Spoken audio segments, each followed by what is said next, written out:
Hello दोस्तों, नमस्कार। पिछले वीडियो में हमने श्वसन से संबंधित महत्वपूर्ण जानकारी प्राप्त की थी। आज हम श्वसन से संबंधित कुछ मुख्य तथ्यों के बारे में जानेंगे, जिससे हम श्वसन को व श्वसन की जो परिभाषा है, श्वसन की क्रियाविधि है, उसको अच्छे से समझ पाएंगे। श्वसन से जुड़े महत्वपूर्ण तथ्यों को देखेंगे। सबसे पहला तथ्य है कि श्वसन एक अपचयात्मक क्रिया है। अपचयात्मक का अर्थ होता है कि इसमें भोजन के अणु, बड़े अणु, भोजन के जटिल अणु छोटे अणुओं में टूटते हैं, जो कि अपचय कहलाता है। इसको हम विनाशात्मक क्रिया भी कह सकते हैं, इसको हम विध्वंसात्मक क्रिया भी कह सकते हैं, इसको कैटाबॉलिक क्रिया भी कह सकते हैं। तो श्वसन एक अपचयात्मक क्रिया है। इसमें भोजन के जटिल अणु सरल अणुओं में टूटते हैं। इसमें किसी नए पदार्थ का निर्माण नहीं होता है, बल्कि भोजन के अणु का विनाश होता है, नष्ट होता है, और भोजन के अणु के नष्ट होने से, भोजन के अणु के विघटित होने से ऊर्जा की प्राप्ति होती है।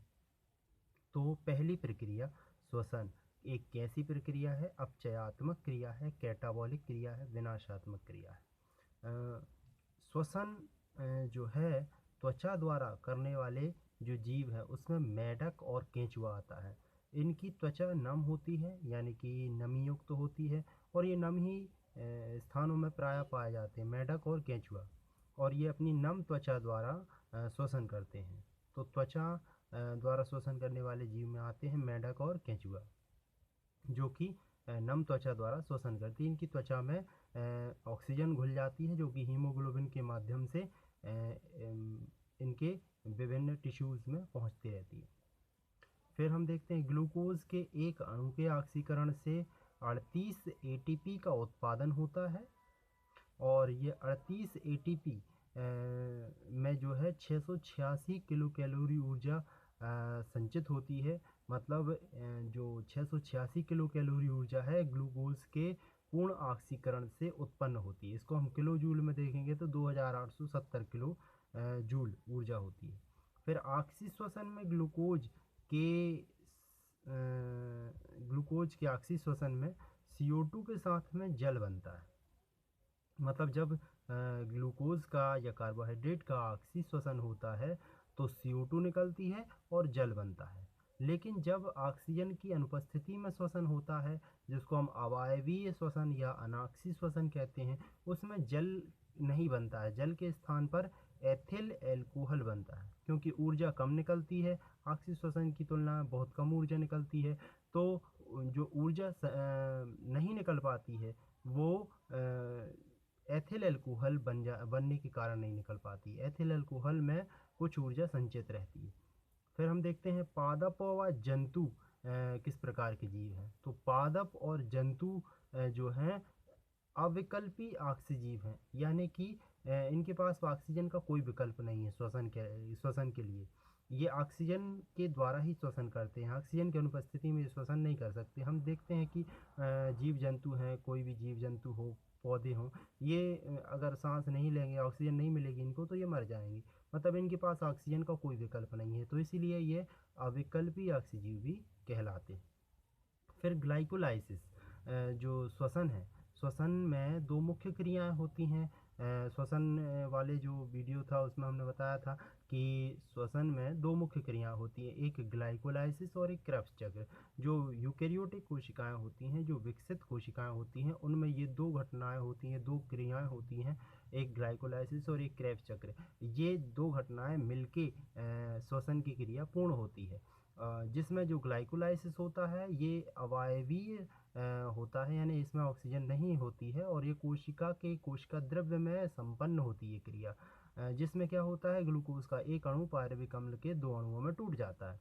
फिर ये जो पायरुविक अम्ल जो बना है कोशिका द्रव्य से माइटोकॉन्ड्रिया में प्रवेश करता है, और वहाँ माइटोकॉन्ड्रिया में एक चक्र संपादित होता है, जिसको हम कहते हैं क्रेब्स चक्र। तो क्रेब्स चक्र कहाँ संपन्न होता है? माइटोकॉन्ड्रिया में। अब ऐसी कोशिकाएं जिनमें माइटोकॉन्ड्रिया नहीं पाया जाता, उनमें क्या होता है, उनमें अनाक्सी श्वसन होता है। मतलब ये ग्लाइकोलाइसिस तो होता है, इसके बाद जो प्रक्रिया होती है उसमें उसमें क्या है, माइटोकॉन्ड्रिया तो है नहीं, तो वह क्रिया ऐसी होती है, अनाक्षी श्वसन होता है उसमें, कि मतलब जो ग्लूकोज होता है वो अनाक्षी श्वसन के माध्यम से टूटता है।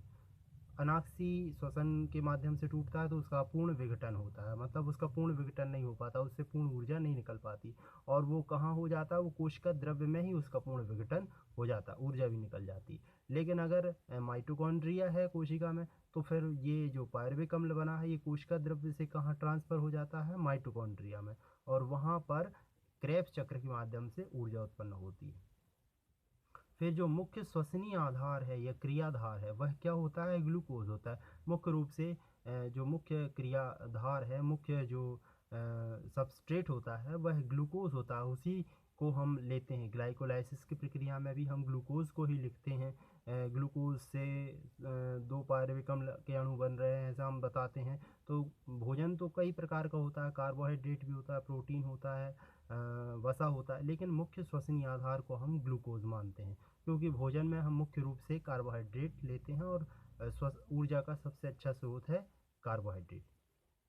फिर कार्बोहाइड्रेट जो है, कार्बोहाइड्रेट का श्वसन गुणांक 1 होता है। श्वसन गुणांक क्या है, श्वसन गुणांक वाला जो वीडियो है उसमें हमने पढ़ा है कि श्वसन गुणांक में जो CO2 निकलती है श्वसन में और जो ली जाती है ऑक्सीजन, इन दोनों का एक अनुपात होता है, जिसको हम उस भोजन का, उस भोज्य पदार्थ का श्वसन गुणांक कहते हैं। मान लीजिए श्वसन हो रहा है कार्बोहाइड्रेट का, तो कार्बोहाइड्रेट में कितनी CO2 निकल रही है श्वसन में, और कितनी ऑक्सीजन कार्बोहाइड्रेट के पाचन के लिए लग रही है, इन दोनों के अनुपात को हम श्वसन गुणांक कहेंगे। किसका, उस भोजन का। जैसे कार्बोहाइड्रेट के पाचन में 6 CO2 लगती हैं। कार्बोहाइड्रेट के पाचन में, यानी कार्बोहाइड्रेट का जो छोटा अणु है, यानी कि मोनोसेकेराइड, जो कि ग्लूकोज होता है, इसके पाचन में 6 ऑक्सीजन के अणु लगते हैं और 6 CO2 निकलती हैं। तो 6/6 यानी कि श्वसन गुणांक होता है 1। लेकिन प्रोटीन और वसा जो है ये गरिष्ठ भोजन होते हैं, ये गरिष्ठ भोज्य पदार्थ होते हैं, भोज्य अणु होते हैं। इनके लिए RQ का मान 1 से कम होता है। 1 से कम इसलिए होता है क्योंकि जो ऑक्सीजन है वह अधिक लगती है और CO2 कम निकलती है। फिर हम देखते हैं सूक्ष्म जीव ग्लूकोज का अपूर्ण विघटन करते हैं। सूक्ष्म जीव जो होते हैं जैसे कि बैक्टीरिया है, ईस्ट है, ये ग्लूकोज का अनाक्षी श्वसन करते हैं, क्योंकि इनकी जो कोशिका होती है वो प्रोकैरियोटिक होती है, इनमें माइटोकॉन्ड्रिया नहीं होता है। माइटोकॉन्ड्रिया होता है तो क्रेब्स चक्र होता है उसमें, और क्रेब्स चक्र होता है तो श्वसन में ग्लूकोज के आखसी श्वसन में ज़्यादा से ज़्यादा ऊर्जा निकल पाती है। ज़्यादा से ज़्यादा ऊर्जा निकाल सकता है, कौन निकाल सकता है, माइटोकॉन्ड्रिया। इसीलिए तो इस माइटोकॉन्ड्रिया को कोशिका का पावर हाउस कहते हैं। लेकिन कुछ ऐसे जीव होते हैं जिनमें माइटोकॉन्ड्रिया नहीं होता है, तो वो सूक्ष्म जीव क्या करते हैं, ग्लूकोज का अपूर्ण विघटन करते हैं। अपूर्ण विघटन से क्या होता है कि जितनी ऊर्जा निकलनी चाहिए ग्लूकोज के श्वसन से, उतनी ऊर्जा नहीं निकल पाती है। तो CO2 के साथ में जल ना निकलकर एथिल अल्कोहल या लैक्टिक एसिड आदि निकलते हैं और ऊर्जा कम निकलती है। ये जो पूरी प्रक्रिया होती है जिसमें सूक्ष्म जीव अपूर्ण विघटन करते हैं और ये एथिल अल्कोहल या कुछ एसिड बनाते हैं, इस क्रिया को हम किण्वन कहते हैं। ये जो किण्वन की क्रिया होती है, इसमें जो भोजन होता है वो आधा पच जाता है, और इसी के कारण भोजन जो है सुपाच्य हो जाता है। भोजन आसानी से पच जाता है, क्योंकि आधा पाचन तो ये सूक्ष्म जीव कर देते हैं, आधा पाचन हम इन भोजन को लेते हैं, किण्वित भोजन को, तो वो आधी मेहनत लगती है व्यक्ति की, इसलिए ये भोजन सुपाच्य होते हैं, किण्वित भोजन। तो ये इनका व्यापारिक महत्व होता है इन सूक्ष्म जीवों का, जो कार्बोहाइड्रेट का अपूर्ण विघटन करते हैं, और एथिल अल्कोहल या लैक्टिक एसिड ऐसे कुछ अन्य पदार्थों का भी निर्माण होता है। फिर कोशिका का जो कौन सा अंग है वो श्वसन में भाग लेता है, तो कोशिका का जो माइटोकॉन्ड्रिया है ये श्वसन में भाग लेता है। कोशिका द्रव्य तो कोई अंग नहीं हुआ, क्योंकि श्वसन की क्रिया 2 भागों में होती है, एक कोशिका द्रव्य में और एक माइटोकॉन्ड्रिया में। तो कोशिका द्रव्य में जो क्रिया होती है वो होती है ग्लाइकोलाइसिस, लेकिन जो कोशिकांग माइटोकॉन्ड्रिया होता है इसमें भी श्वसन की क्रिया होती है, जो होती है क्रेब्स चक्र, और आपसी श्वसन मुख्य रूप से माइटोकॉन्ड्रिया में ही होता है।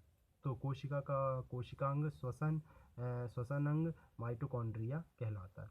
कोशिका की ऊर्जा मुद्रा होती है एटीपी, मतलब जितनी भी ऊर्जा होती है श्वसन में निकलती है वह एटीपी के रूप में संचित होती है। एटीपी एडिनोसिन ट्राइफॉस्फेट एक अणु होता है, जैव अणु होता है, जिसमें ट्राई यानी 3 फास्फेट के अणु जुड़े होते हैं। ये 3 फास्फेट जब एडिनोसिन से निकलते हैं तो क्रमशः ऊर्जा उत्पन्न होती है। फिर हम देखते हैं ग्लाइकोलाइसिस में एवं क्रेब्स चक्र में कितने एटीपी का लाभ होता है। तो ग्लाइकोलाइसिस में 8 एटीपी का लाभ होता है ग्लाइकोलाइसिस में, एवं क्रेब्स चक्र में 30 एटीपी का लाभ होता है। यानी कि टोटल श्वसन जो ऑक्सी श्वसन होता है उसमें 8 + 30 बराबर 38 एटीपी 38 एटीपी का लाभ होता है। तो ये श्वसन से संबंधित महत्वपूर्ण तथ्य थे जो कि हमने पढ़े, और ये श्वसन को समझने में बहुत ही ज़्यादा भूमिका निभाएंगे, और समझ में भी आएगा श्वसन इससे। तो आशा करता हूँ समझ में आया होगा। सीखते रहिए बायोलॉजी विद दीपक के साथ। नमस्कार।